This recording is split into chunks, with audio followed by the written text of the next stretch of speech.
When we react to our reactions, is this when we can go into fight or flight or freeze?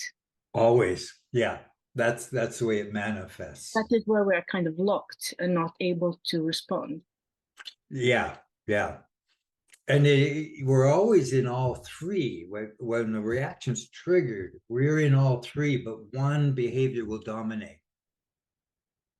So our habit might be when we go into reaction to attack, or it might be to freeze or to collapse or withdraw.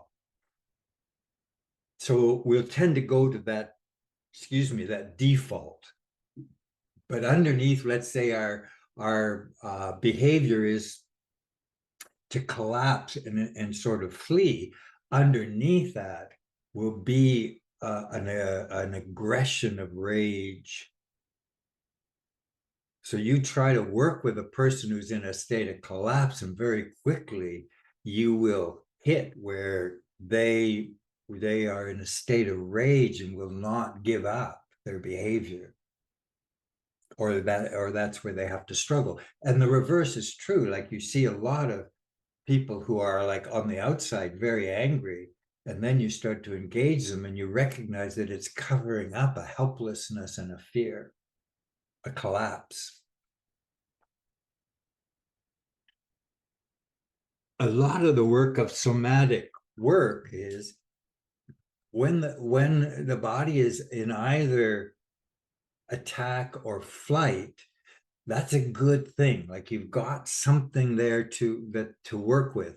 And what we're working to do when we do that is we're working to wake the body up out of numbness and paralysis, because that's where all of our power is contained and repressed. A reaction reveals to us how powerful we are, but we just don't know how to manage it. So we freeze around it. So by waking up the paralysis, we get more and more access to how powerful we are.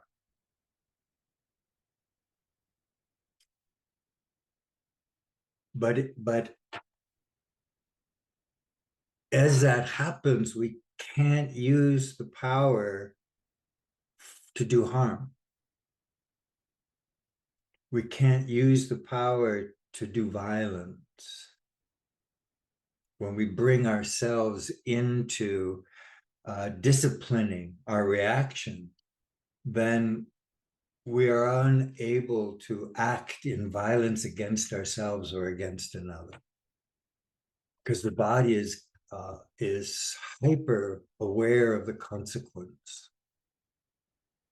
And we do fail, which means we will act in violence, but then we get more and more sensitive to what it costs us.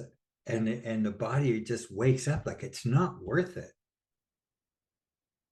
It costs me too much. I mean, I might beat you in a fight, but the cost to me is too great. I think that's like the waking up of the sensitivity in the body wakes us up more to the cost of chronic reactive behavior. So what we think we're doing to relieve pressure and to escape something, we wake up more and more that it actually we're overworking. It's too much work, and it is exhausting.